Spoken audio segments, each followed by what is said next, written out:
25শে মার্চের এই রাত্রে পাকিস্তান হানাদার বাহিনীর তাদের সেনাবাহিনী অপারেশন সার্চলাইট নাম দিয়ে রাতের অন্ধকারে ঝাঁপিয়ে পড়েছিল বাঙালিদের উপরে, ঝাঁপিয়ে পড়েছিল ঢাকা বিশ্ববিদ্যালয়ে, ঝাঁপিয়ে পড়েছিল জগন্নাথ বিশ্ববিদ্যালয়ে, রাজারবাগে, পিলখানায়, বিডিআরের, এবং তারা অসংখ্য মানুষকে সেদিন হত্যা করেছিল।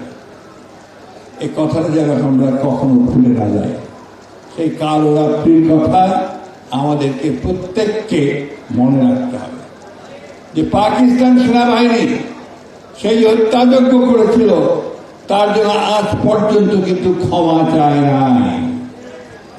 গণহত্যা করেছিল, লক্ষ লক্ষ মানুষকে হত্যা করেছিল, তার জন্য পাকিস্তান এখন পর্যন্ত কিন্তু বাংলাদেশের কাছে ক্ষমা প্রার্থনা করে না। বন্ধুগণের কথাগুলো কেন বলছি? কারণ এখন পরিবেশ তৈরি হয়েছে, কিছু কিছু মানুষ, কিছু কিছু দল, কিছু কিছু গোষ্ঠী একটা বোঝানোর চেষ্টা করছেন যে ৭১ কোনো ঘটনাই ছিল না, এবং মুক্তিযুদ্ধের যে আন্দোলন, মুক্তিযুদ্ধের যে যুদ্ধ, লক্ষ লক্ষ মানুষের যে আত্মত্যাগ, ৯ মাস, দীর্ঘ ৯ মাস ধরে বাড়ি ঘর ছেড়ে কোটি কোটি মানুষ যে ভারতে আশ্রয় নিয়েছিল, বাড়িতে থাকতে পারত না, পালিয়ে পালিয়ে বেড়াতো, যুবকরা তখন কেউ বাইরে থাকতে পারত না।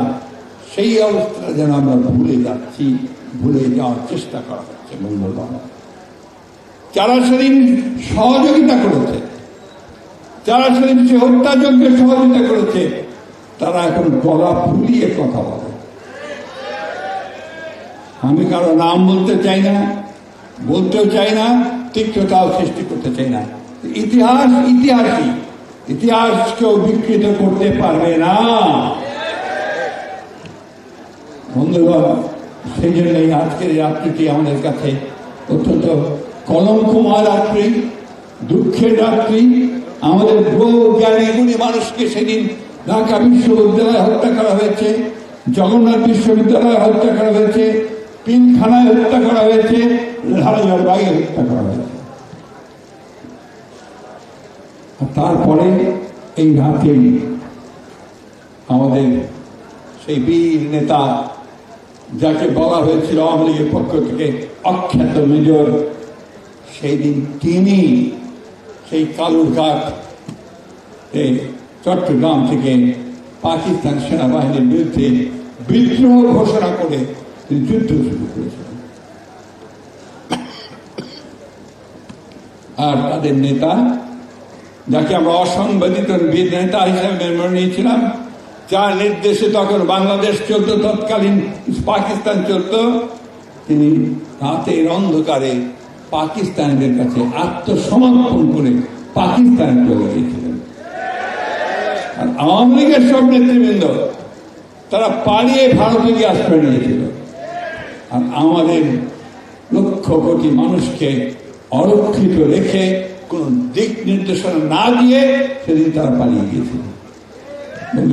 আমাদের আজকের এই দিনের সঙ্গে কিছু মিল আছে। তাদের নেত্রী শেখ হাসিনা জনগণের যখন তাড়া করেছে, জনগণ যখন তাদের পেছনে রুদ্ররোষে ছুটে গেছে, তখন তারাও সেদিন তাদের সেই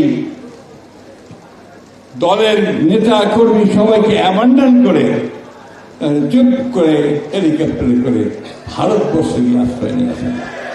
মিল আছে না? অনেক মিল আছে। এটাই হচ্ছে যে চরিত্র। ওরা যখন দেখে যে জনগণ খেপে উঠছে, রুষে উঠেছে, আর সামলানো যাচ্ছে না, তখন তারা পালিয়ে যায়।